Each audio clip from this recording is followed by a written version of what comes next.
Bonjour à tous et à tous. Bonjour. Dans cette vidéo, je vais répondre à vos questions.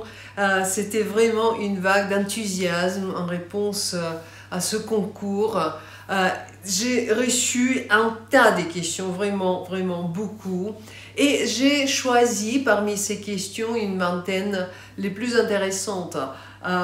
Donc, il y a certaines questions qui étaient en parallèle ou de même type, donc je les ai unifiées. La plupart des questions, bon, c'était tout d'abord, bien sûr, le ré absolu, mais qu'est-ce que c'est, comment ça fonctionne. Après, il y a des questions, plusieurs personnes m'ont posé cette question sur l'âge. Est-ce que c'est pas trop tard? Parfois, c'est des gens de 27 ans qui posent cette question, hein, ou 50 ou à 80 ans. Tout le monde se pose cette question parce qu'on pense que le ré absolu, ça doit être à l'enfance. Non, c'est pas forcément. Après, il y a des questions par rapport à d'autres domaines de la pratique musicale qui sont aussi pertinentes, intéressantes. La mémorisation, le rythme, le solfège, le ré relative. Il y a aussi bon, la confiance en soi, la question de cette maîtrise de mon écoute. Mais comment est-ce que je reste tranquille dans mon écoute, etc. Donc je vais essayer de vous répondre à ces questions et après, bien sûr, vous saurez aussi qui a gagné le concours. Donc, sans rien à dire, je vais commencer. La première question, Étienne qui nous demande: le ré absolu me permettra-t-elle de reconnaître les chants d'oiseaux, les cris d'animaux? Oui, bon, la réponse est simple si vous voulez. En travaillant votre oreille absolue, ça c'est l'idée que vous reconnaissez les notes et pas forcément dans le contexte musical. Si vous voulez les reconnaître dans les bruits, dans les cris des oiseaux, dans les mélodies des oiseaux, etc., bien sûr que le ré absolu, c'est notamment l'acquis pour le faire. Hein? Et il y a beaucoup de compositeurs qui s'inspirent en fait des sons, des phrases musicales qu'ils entendent dans ces bruits de la nature, de la ville. Le premier exemple qui me vient à l'esprit, Olivier Messiaen, le compositeur français. Ses cycles sur les chants des oiseaux, bon, il les a composés bien sûr, mais tout d'abord, il les a entendus dans les forêts. Jeff demande: je joue du saxophone, donc l'instrument transpositeur. Est-ce que pour le ré absolu, je dois penser la note en ut ou dans la tonalité de mon instrument? Bon, pour les instruments transpositeurs, il y a un nombre de ces instruments. Là, notamment, Jeff, vous dites dans la tonalité de mon instrument. Non, en fait, la tonalité de votre instrument, c'est les mêmes notes. Les noms sont différents. Un saxophone en si bémol, quand vous jouez ce que vous appelez la position des doigts, vous l'appelez do, mais la note qui sort, c'est si bémol, donc c'est un ut.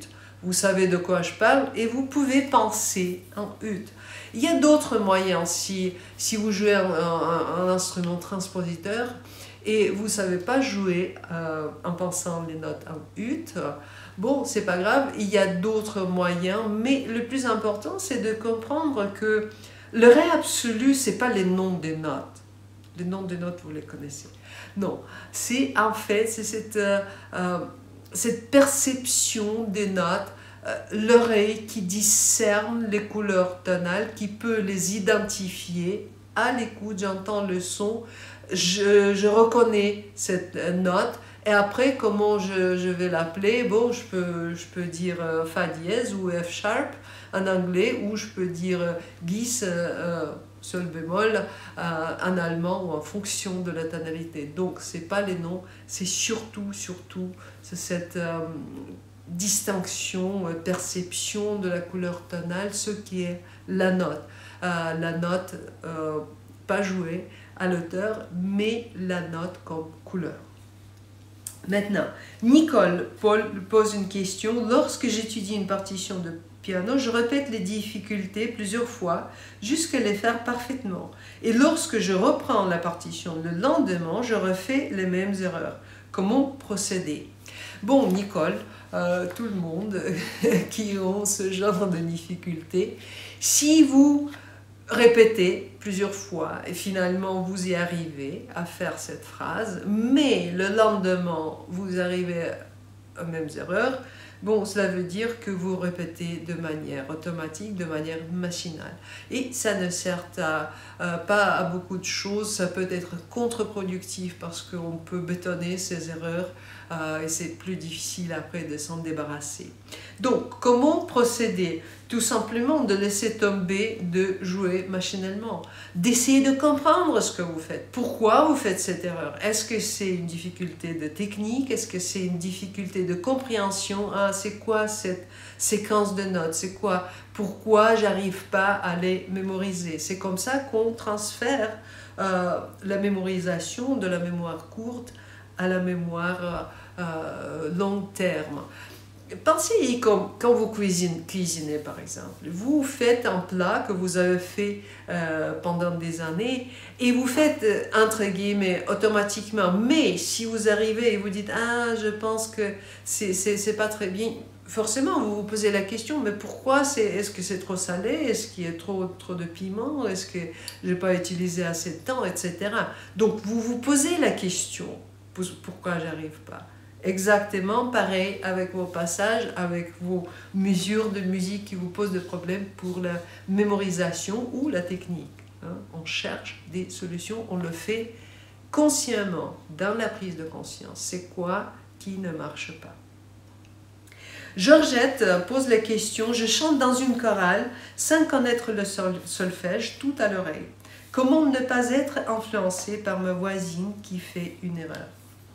Bon, quand vous chantez un groupe ou vous jouez un groupe, mais surtout pour le chant, là il faut comprendre qu'il y a trois sons.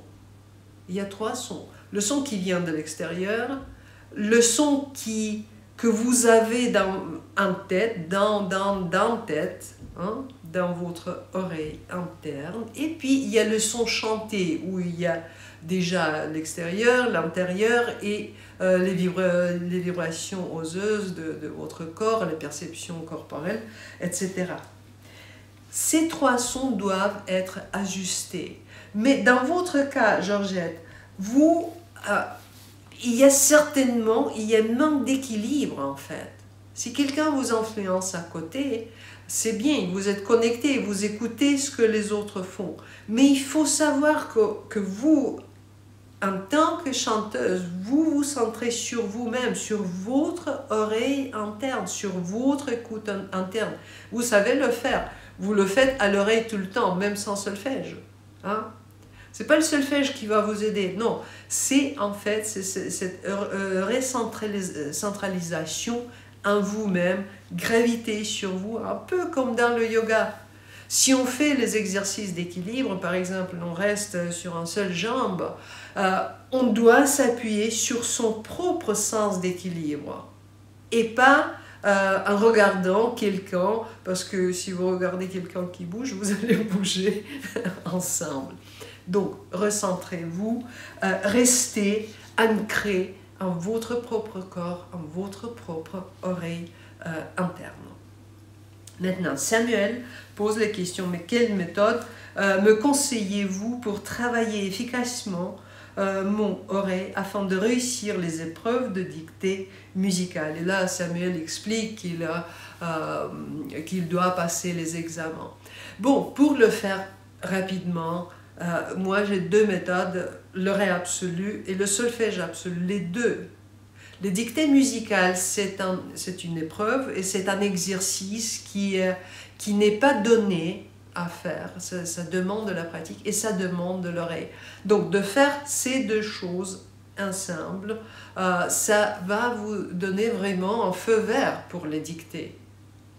Et l'avantage, c'est aussi que ça ne prend pas si longtemps parce que c'est tout aiguisé, notamment pour pas seulement la reconnaissance des notes isolées, autour de vous, mais aussi pour enchaînement des notes, dans une mélodie, dans un accord, de comprendre l'accord, parce que vous entendez comme l'absolutiste, vous savez ce que vous entendez. La prochaine question, ça vient de Dario, qui écrit « Je veux chanter la gamme de Do majeur sans l'aide d'un instrument. Comment être sûr de commencer par la bonne note ?» Bon, Dario, c'est le rappel sur lequel vous voulez concentrer quand vous travaillez le Ré absolu. Bon, déjà, sans oreille, sans utilisation de l'oreille absolue, ça sera très difficile de chanter une gamme ou une musique à partir d'une bonne tonalité. Parfois on y arrive, parfois on n'y arrive pas. Le plus on entend, le moins il y a de possibilités d'y arriver. Donc, il faut travailler l'oreille absolue, l'ancrage. Il faut sentir cette note, il faut pouvoir entendre cette note en tête. Et un apprentissage, un développement de l'oreille absolue, cela s'appelle le rappel. Il y a la reconnaissance, j'entends, je sais ce que c'est, et il y a le rappel, j'entends en tête la note et je sais ce que c'est. Ou je l'entends et finalement je le chante par exemple à partir de cette perception, à partir de la bonne tonalité. Robert écrit une question. Posséder une oreille absolue peut avoir des inconvénients, tels que reconnaître des erreurs agaçantes dans l'interprétation d'une mélodie jouée par d'autres. Quel est l'un de ces inconvénients que l'on a réussi à transformer en avantage? Bon, Robert, si vous êtes absolutiste et vous n'arrivez pas à ne pas vous influencer par les autres qui font des notes fausses ou des notes erronées, bon, c'est pareil. Il faut se recentrer sur votre oreille. Hein? C'est vous qui êtes en charge, c'est vous qui êtes là pour faire des bonnes notes. Ce que vous décrivez là, d'être agacé par les notes qui ne sont pas accordées, qui ne sont pas dans le bon accord, etc., ce n'est pas un problème de l'oreille absolue, ce n'est pas un problème d'une écoute consciente. Écoute consciente, j'entends, je sais ce que c'est. Non, parce que, notamment pour les absolutistes, il y a très très peu des absolutistes qui n'arrivent pas à se débarrasser des gènes. Ce n'est pas le gène de l'oreille absolue, le gène de comprendre ce qu'on fait. L'absolutiste dit naturel, quelqu'un qui a découvert son oreille absolue, sans savoir comment il fait, c'est juste comme ça. Bon, ils peuvent avoir des difficultés en apprentissage musical, etc. Mais ils arrivent à comprendre. 99% des absolutistes arrivent à comprendre pourquoi ils sont gênés par une chose ou l'autre. Et ce n'est pas l'oreille, c'est le contrôle de sa pensée musicale. Je vous donne un exemple, une dame absolutiste, propriétaire de facteurs de lutte, à rue de Rome, à Paris. J'ai parlé à elle et je lui ai posé cette question, mais comment est-ce que les notes fausses vous gênent? Elle me dit non, je débranche mon oreille absolue. Elle me dit donc vous pouvez le débrancher tout de suite. Elle dit non, j'ai dû en fait travailler ça, mais si j'ai pas appris à faire ça, de me débrancher de mon oreille absolue, je serais folle après une journée dans mon atelier. Par contre, elle n'avait aucun souci pour se rebrancher. Hein. Donc il faut comprendre, l'oreille absolue, c'est pas une chose donnée, c'est pas une chose standard. Tous les absolutistes font comme ça. Non, c'est pas ça. Il y a des absolutistes de toutes sortes. Il y a une toute petite partie des absolutistes qui ne comprennent pas trop de comment ils font et quelque peu parmi eux peuvent avoir des gènes, notamment en conséquence de ce manque de contrôle de sa propre perception, de son propre oreille. Mais c'est pas grave, hein? la solution, c'est toujours la prise de conscience. Vous dites, Robert, quel est l'un de ces inconvénients qu'on réussit à transformer en avantage. Oui, mais en essayant de comprendre pourquoi une note fausse me gêne, bon, en essayant de comprendre, j'arrive à maîtriser ça, j'arrive à m'ouvrir, à accepter que pas toutes les notes sont ajustées au standard. Hein?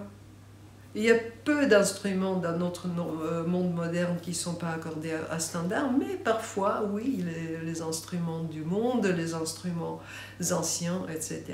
J'ai pas mal des absolutistes qui s'adressent vers moi. Il y a parfois les absolutistes qui viennent et disent « Bon, je me suis toujours appuyé sur mon arrêt absolu, mais depuis quelque temps, en fait, je suis toujours... trop bas, ou je suis un peu décalé, par exemple un demi-ton, ou quelques personnes qui viennent, j'avais le ré absolu, mais j'ai désappris le ré absolu quand j'ai commencé mes études au conservatoire. Bon, ces gens arrivent, et quand on travaille avec eux, ils comprennent où se trouve la racine de problème. Après, ça devient de l'avantage, parce que la prise de conscience, c'est toujours un grand avantage. Marie pose la question sur le manque de confiance et les boucles de rétro-contrôle de l'écoute et la voix. C'est hallucinant la différence. Et là, elle décrit comment aussi elle est en forme, à l'aise, elle fait tout bien, mais dès qu'il y a du stress, là, elle perd la voix, la justesse, le rythme, etc. etc. Bon, tout d'abord, l'écoute, c'est pas quelque chose qu'on peut contrôler lorsqu'on joue la musique. Non, on n'a pas le temps, on n'a pas d'énergie pour faire un effort de contrôler l'écoute. C'est comme la respiration. On respire, c'est tout simple. Par l'habitude, on respire. On peut contrôler sa respiration jusqu'à un certain degré. On peut être conscient de sa respiration, mais si on n'est pas habitué, bon, c'est difficile de faire respirer. Hein? Pareil avec l'écoute. L'écoute connectée, l'écoute qui est présente, l'oreille qui est toujours là, c'est une habitude qu'on doit cultiver. Donc, ce n'est pas la question de manque de confiance. Bon, la confiance vient quand on y arrive, quand on a des résultats concluants, quand on se dit « oui, je comprends ce que c'est et je me suis débarrassé de cette difficulté où je contrôle ces circonstances ». Là, il y a la connaissance qu'il faut faire, il y a un travail qu'il faut faire. Parfois, bon, le stress, par exemple, sur scène, c'est une problématique répandue. Beaucoup de monde sont... tout le monde est un petit peu gêné, de façon excitée par la présence du public. C'est normal. Mais de gérer son stress, de pouvoir se contrôler et de rester toujours à l'écoute, bon, ça c'est une chose à travailler. Donc, ne désespérez pas, la confiance va venir avec un peu plus de travail là-dessus. Joël écrit « En pratiquant votre méthode, veux-je retrouver mon ouïe perdu depuis plus de 30 ans ?» Et là, c'est pas seulement Joël que je veux répondre, je veux aussi répondre à plusieurs personnes qui m'ont posé des questions. Si j'ai l'audition affaiblie, l'audition perdue, quelques maladies liées à l'audition ou pas à l'audition. Est-ce que je peux utiliser votre méthode, etc. Oui. Je ne suis pas médecin. Si vous avez des doutes, surtout si vous avez une maladie, bon, il faut consulter son médecin. Est-ce que c'est OK dans mes conditions? Moi, je ne connais pas vos conditions et je ne suis pas médecin. Ma méthode, c'est une méthode de développement de l'oreille musicale. Ce n'est pas une méthode extravagante, vous devez faire des choses extravagantes, mais vous devez faire un effort. Vous devez travailler votre oreille, bon, voilà. La question des effets thérapeutiques, c'est vrai, la méthode n'est pas du tout une thérapie. Mais c'est vrai que par expérience, il y a beaucoup de gens avec quelques difficultés ou soucis avec son audition. Ils m'ont rapporté qu'ils ont témoigné, qu'ils ont expérimenté les améliorations, les effets thérapeutiques en travaillant cette prise de conscience. Parce que nous entraînons l'oreille. Et l'organe physique, il va après. Il suit. Voilà. Mais encore une fois, je ne suis pas médecin, donc je ne peux pas vous répondre de cette manière. Il faut s'adresser à votre médecin traitant. Catherine. À partir d'une oreille relative, comment peut-on progresser vers l'oreille absolue? La pratique, les exercices, qu'en pense-t-il ou éduque-t-il? Là, Catherine, tout d'abord, c'est pas par hasard qu'on fait la distinction entre l'oreille relative, le solfège comme on le connaît dans les conservatoires pour la plupart, et l'oreille absolue. Si on pouvait juste faire des exercices de l'oreille relative et développer l'oreille absolue, on le ferait. Hein? Mais ça ne se passe pas de cette manière-là. L'oreille absolue, c'est un changement de la perception. L'oreille relative, elle sait dire cette note, elle est plus aiguë, l'autre, elle est plus grave. Et il y a toujours la comparaison de deux notes. L'oreille absolue, c'est tout ce qui est reconnaissance sans comparaison.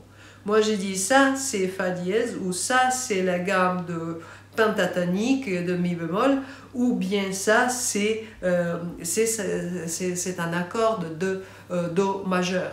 Bon, ça c'est l'oreille absolue, sans comparaison. Dans l'oreille relative, il y a une partie. Dans le solfège, il y a toujours une partie de cette reconnaissance immédiate, sans comparaison. C'est ça qui nous permet de la rapidité nécessaire pour déchiffrer, pour relever la musique à l'oreille, etc. Mais l'oreille absolue, cette partie, elle doit se travailler. Si elle n'est pas travaillée suffisamment, il faut faire ce travail. Mais bon, on peut le faire, on le fait. L'oreille relative, elle va s'améliorer en parallèle. Ça, c'est prouvé par l'expérience. Isabelle, je suis en première année de solfège. Quelle méthode est la mieux pour moi, tout en sachant que j'ai du mal à reconnaître la note, la chanter et arriver à suivre les autres? Bon, là, j'ai deux méthodes fondamentales sur ce sujet. C'est bien sûr l'oreille absolue en soi, c'est la méthode de développement de cette perception, de cette écoute changée, de cette écoute à laquelle vous n'êtes pas habitué, mais vous pouvez vous habituer d'utiliser votre oreille absolue. Il y a une autre méthode qui est déguisée notamment pour développer le solfège, pour notamment s'habituer d'enchaîner les notes dans les mélodies, dans les harmonies, etc. Donc les deux méthodes, vous pouvez les travailler soit une, soit l'autre, soit les deux ensemble. La meilleure chose, les deux ensemble en parallèle. Et l'avantage, c'est que ça va rapidement. Ça va rapidement en 3 mois et vous êtes avec votre solfège absolu, avec vos 12 notes dans la poche. Bon, après, on développe, on devient de plus en plus doué dans ces disciplines.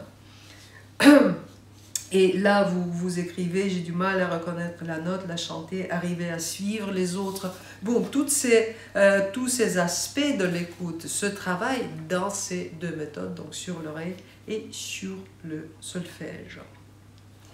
Maintenant, la prochaine question, c'est Marie-Luce qui écrit question concerne le doigté. Jusqu'à présent, c'est toujours mon prof de piano qui m'a indiqué les bons doigts. Dernièrement, j'ai voulu apprendre une pièce de mon choix et j'ai été confrontée à ce problème. Je ne savais pas trop quel doigt utiliser pour jouer le plus efficacement possible. Avez-vous des astuces pour cela? Bon, les doigtés, tout ce qui est la technique, c'est toujours un travail d'exploration souvent personnelle. surtout au début, nos profs nous montrent certaines choses, certains gestes, certaines techniques pour faire ceci, cela. Mais après, en fonction du texte musical, on doit résoudre toutes ces petites énigmes, toutes ces questions. Souvent, on a dans les partitions, on a des suggestions, par exemple au piano, de toute façon, il y a des suggestions d'éditeurs, de quel doigté on peut utiliser. Parfois, c'est les compositeurs eux-mêmes qui le font, mais souvent, non. Souvent, même ces suggestions ne sont pas forcément, c'est pas une Bible, hein.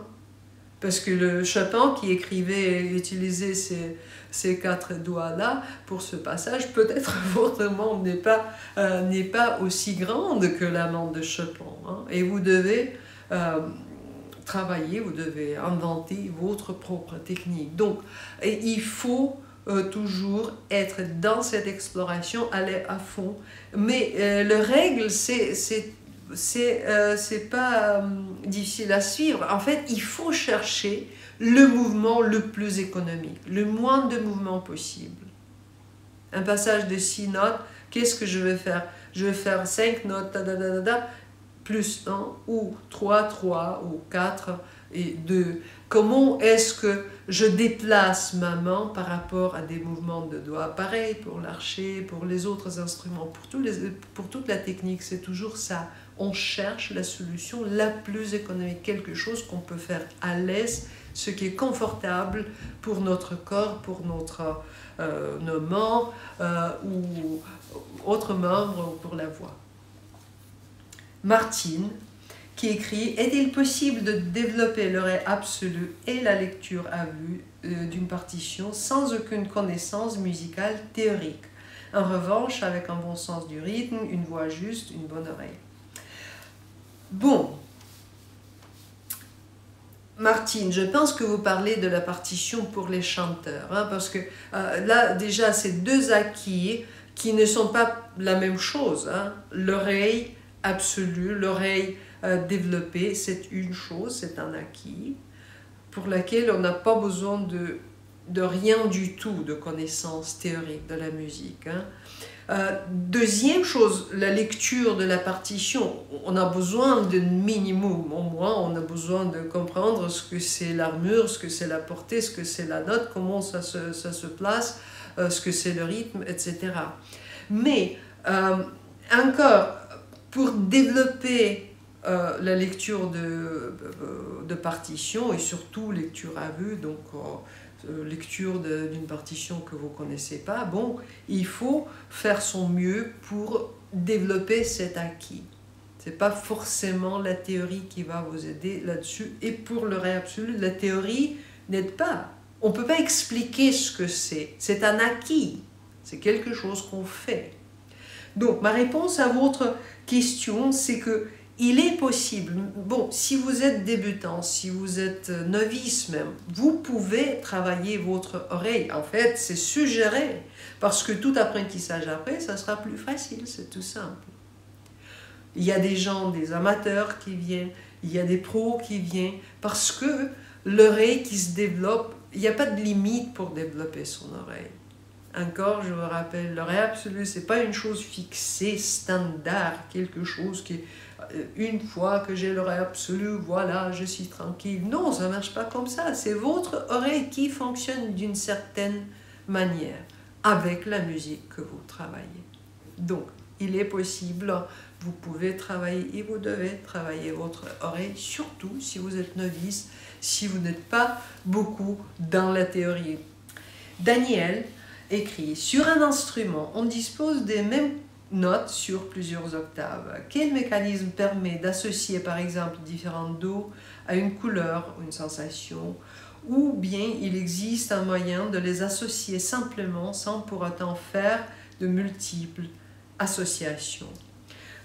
Bon, Daniel, il y a notamment toute une méthode de développement de l'oreille absolue qui vous explique comment faire, comment trouver ces associations, les associations qui existent en vous, parce que chacun, nous connaissons tous intuitivement, nous connaissons tous nos notes, les couleurs tonales. Mais c'est pas conscient ce qu'on fait.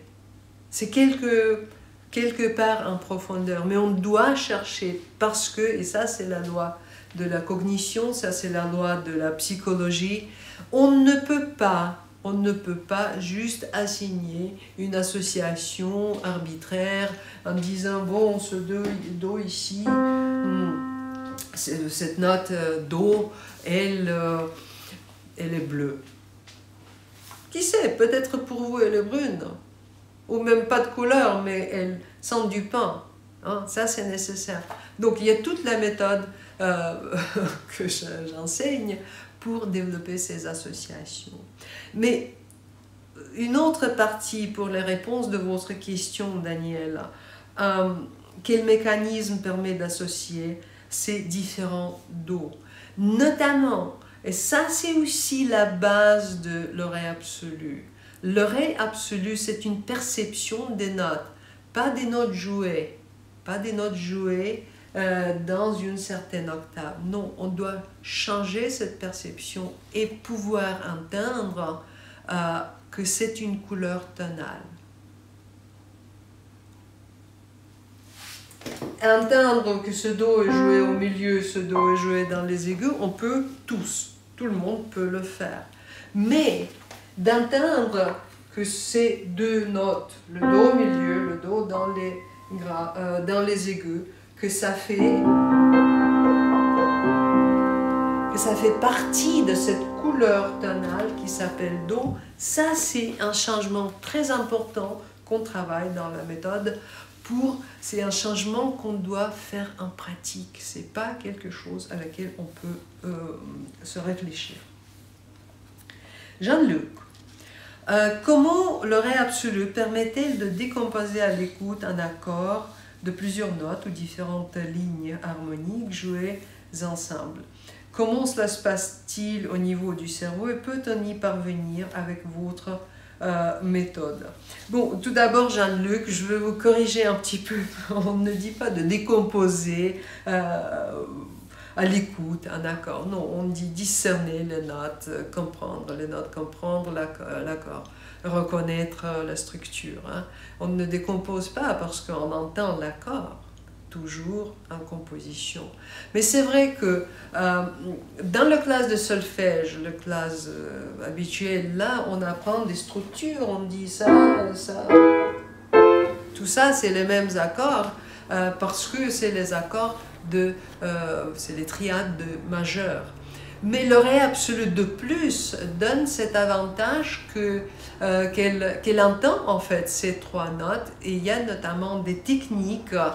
Dans ma méthode aussi, il y a des techniques pour développer ce discernement très clair d'entendre à la fois l'harmonie, mais aussi les notes de cette harmonie et aussi les notes qui ne sont pas jouées, les harmoniques qui sont aussi d'autres notes toujours présentes. Maintenant, la question de la part de Jean qui dit « Je suis musicien amateur, piano, chant choral. Est-il trop tard à 84 ans pour réussir à atteindre l'oreille absolue ?» Et là, j'en écrivais, il fallait le faire avant, je pense. Et bon, il n'est pas trop tard. C'est peu importe quel âge vous avez. Hein. Déjà, si vous êtes un peu avancé à l'âge, pensez-y. La jeunesse a un seul avantage, c'est que elle a plus des années, peut-être quelqu'un à 20 ans, il a plus des années devant lui qu'une personne à 80 ans. Mais, cette personne, quand on avance dans l'âge, en fait, on ramasse des choses que la jeunesse n'a pas. C'est des grands avantages. La persévérance, la patience, la connaissance de soi, de ses manières de faire. La connaissance de ses limites aussi. Hein. Tout ça, ça nous donne en fait cette sagesse de pouvoir focaliser nos efforts. Donc, quand on a un projet et on veut le faire, on est mature, on sait comment approcher de cette manière le plus efficacement. Hein. Et moi, je dirais, bon, vous pensez peut-être qu'il fallait commencer avant, mais vous n'avez pas commencé avant. Donc maintenant, c'est la question, est-ce que vous voulez, pour le restant de votre vie, être là en disant, bon, je renonce, je n'ai pas fait à la jeunesse, donc je ne fais pas à mon âge là, ou bien vous voulez apprendre une dizaine de morceaux de musique, peut-être pendant 1 an ou 2, pour votre plaisir, pour votre santé cérébrale. C'est à vous de choisir. Dans mon expérience, et aussi d'ailleurs, il y a de plus en plus de scientifiques qui le disent partout, que les gens âgés, les gens avancés dans l'âge, bon, le cerveau, il peut apprendre, il peut continuer, et tout ce genre des activités, la musique, l'art, les exercices physiques, les jeux, etc., c'est bien pour le cerveau. Parce que ça nous met dans cette alerte, ça nous rend plus jeunes. Hein? Dans mon expérience avec la méthode de développement de l'oreille absolue, les gens qui sont ouverts, qui sont prêts à faire un effort, parce qu'il faut faire un effort. Vous voulez développer un acquis, il faut faire un effort, c'est normal pour tous les âges. Hein? Donc, si vous êtes prête à faire, si vous êtes ouverte à l'idée à l'idée de changement en vous, bon, vous pouvez le faire. Les gens parmi mes élèves âgés, et croyez-moi, j'avais des gens plus de 80 ans, bon, les résultats sont aussi concluants que pour les jeunes. Gisèle, qui écrit « Je prends des cours de violon classique depuis 4 années consécutives. Maintenant, je joue avec un groupe. Je ne suis pas constant avec ma main droite, j'arrive pas à avoir le rythme. Parfois, je joue trop vite et parfois trop lent. Si on me demande de jouer un morceau, je préfère jouer seul, sans musique. Cela me rend triste. Est-ce que je suis un cas désespéré ?» Gisèle, bien sûr que vous n'êtes pas un cas désespéré. Hein? Bon, il y a bien évidemment, il y a une question sur la rythmique. Si vous êtes en retard ou vous jouez trop vite, cela veut dire que vous ressentez pas le courant de tempo, la pulsation. C'est quelque chose qu'on doit travailler. Dans la rythmique, il y a 3 domaines qu'on doit travailler. Donc, c'est la pulsation. Donc, cette pulsation qui va rythmiquement, régulièrement. Après, il y a le tempo, la vitesse à laquelle la musique se déploie. Et la 3e chose, c'est le rythme. En soi, c'est le rythme de la mélodie ou des accords qu'on joue. Et notamment, si vous sentez qu'il y a un point faible, il faut le travailler, c'est tout. Et c'est pas désespérant. Hein. En fait, la question de pulsation, de mettre du tempo, ça se travaille. J'ai toute une méthode sur la rythmique où j'explique il faut intérioriser. Il faut intérioriser le tempo, il faut le sentir, et c'est pas à l'oreille, parce que si vous écoutez comment font les autres pour essayer de faire avec, bon, vous êtes toujours un petit peu en retard. Donc, il faut faire que tout le corps l'écoute, c'est comme si vous entrez dans la danse, comment? Parce que la pulsation, c'est pareil pour tous les musiciens. Et le dernier conseil, bon, jouez avec les autres. Travaillez votre rythmique et jouez avec les autres et pas seul. Parce que, bon, il faut accepter qu'on est un peu... On a une difficulté. On accepte ça. Après, on travaille sa difficulté. Voilà tout. Francis, il pose d'ailleurs la question: quelle est la différence entre le rythme et le tempo? Et j'ai déjà dit, le rythme, c'est en fait cette ligne rythmique qui tombe sur les temps forts, sur les temps faibles, etc. Tandis que le tempo, c'est la vitesse de la musique. Hein, le tempo n'a rien à voir avec ce rythme. Rythme, il, si. Le tempo, rythme, il, si. La pulsation. Donc les trois piliers à travailler. Et bien sûr, bon, si vous êtes en doute de ce que c'est, quelles sont les différences, bon, vous pouvez toujours trouver ces infos. C'est vraiment de la base. Benoît pose la question, en combien de temps s'acquiert-elle le ré absolu? Et c'est une bonne question parce que nous sommes tous différents. Nous sommes tous différents. Et chacun fait en fonction de son besoin, en fonction de son intérêt, en fonction de son... est-ce que vous jouez la musique ou pas? Parce que si vous jouez la musique, ça va plus vite. Si vous ne jouez pas la musique, bon, ça va plus lentement. Mais ça dépend vraiment de votre effort. Je peux vous dire qu'en travaillant la méthode de le ré absolu, vous pouvez couvrir toute la méthode et les 12 couleurs tonales, les 12 notes de la gamme. Vous pouvez le faire en 2-3 mois. Et là, vous avez tout ce qu'il faut pour continuer à développer votre ré. Mais là, attention, le ré absolu, encore, ce n'est pas une chose fixée. C'est votre oreille tout simplement qui fonctionne différemment. Donc vous commencez à fonctionner différemment dès les premières leçons. C'est votre oreille qui commence à se réveiller. Et après, vous l'utilisez de plus en plus souvent, de plus en plus souvent, de plus en plus souvent.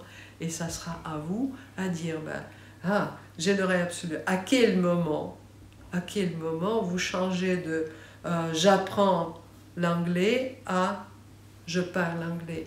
Vous choisissez vous-même, pareil avec le ré absolu. Donc, en quel temps ça va s'acquérir? Bon, vous allez le décider. Bernard écrivait débutant autodidacte à la clarinette, une oreille peu développée musicalement. Ma question c'est, est-il vraiment raisonnable de pratiquer le ré absolu tout seul avec son DVD? Bon, tout d'abord, quant au DVD, si vous êtes à l'aise avec cette forme d'apprentissage, le DVD, donc vous savez vous organiser, vous savez de rester dans la motivation, etc. Ce genre de choses, si vous êtes à l'aise avec cette forme, bon, le DVD, la méthode sur DVD, c'est une méthode complète, absolument raisonnable de le travailler. C'est pour ça que j'ai créé ce DVD, parce qu'il y a beaucoup de gens qui préfèrent de le faire soi-même. Pourtant, si vous avez si vous voulez d'autres choses, bon, il y a d'autres formes d'apprentissage qui sont aussi disponibles. Là, il y a un stage, ce qui est une expérience vraiment très engagée, très chargée, on peut dire, hein, très intense. Il y a des formations en ligne, etc.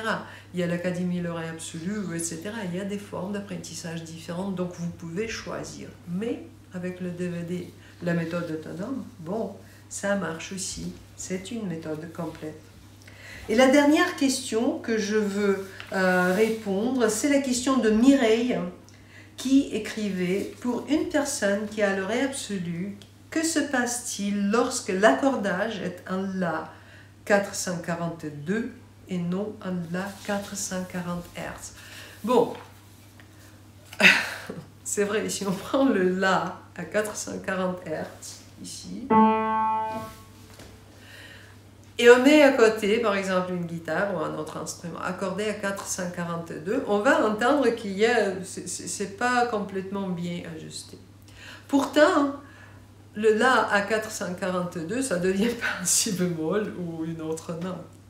Non, moi, comme absolutiste, je dirais, bon, c'est un La un petit peu plus pointu. C'est comme ça que j'entends, c'est comme ça que vous voyez les couleurs. Vous pouvez avoir de rouge, par exemple, et vous pouvez dire, oui, ces deux rouges, celle ici, elle est un petit peu plus vivante, tandis que l'autre, un peu plus cool. Hein? La comparaison, la même chose avec les La avec cette différence de diapason, la différence de standard. Et en ce qui concerne cet accord standard de 440 Hz, c'est le standard qui existe depuis presque 100 ans, hein, 1929, quand c'était standardisé, hein, à Paris d'ailleurs. Quand on a agréé tout simplement, on s'est dit, bon, on va tous mettre les diapasons pour que tout le monde s'accorde à ceux-là que j'ai à mon piano. Voilà tout. À nos jours, il y a de moins en moins des instruments anciens qui... on n'arrive pas à les accorder à ce standard parce qu'ils sont peut-être fragiles ou quelque chose. Mais le Ré absolu, ce n'est pas une Ré qui est esclave de soi-même. Non, le Ré absolu, c'est travailler avec ces choses. Donc, 440, 442, c'est toujours là. Un brin de différence dans la nuance. Voilà les questions que j'ai choisies, les questions que je trouve très pertinentes, très intéressantes. Encore, je vous dis, bon, je n'ai pas répondu à toutes les questions, mais j'ai essayé de répondre à tous les domaines et à toutes les questions que vous m'avez posées dans ces domaines. Maintenant, c'est le moment d'annoncer notre gagnant de jeu concours. Et le gagnant, la gagnante, c'est en fait Georgette. Vous vous souvenez, cette dame qui chante dans une chorale à côté des autres. Bon, je dis bonne écoute tout le monde. Travaillez votre oreille, utilisez votre oreille. Je vous ai donné quelques conseils concrets, je vous ai expliqué quelque chose plus dans une échelle plus abstraite, mais c'est toujours ça. L'oreille, c'est la base de la musique. La musique existe, la matière de la musique, c'est le son. Donc, l'oreille, le plus vous développez votre oreille, le plus vous êtes à l'aise avec votre propre musique et avec l'écoute de la musique et du monde en général. Le Ré absolu, c'est possible, vous pouvez le faire. S'il y a d'autres questions, n'hésitez pas de les écrire, on communique. Moi, je dis, bon, bonne musique, bonne écoute et bonne inspiration.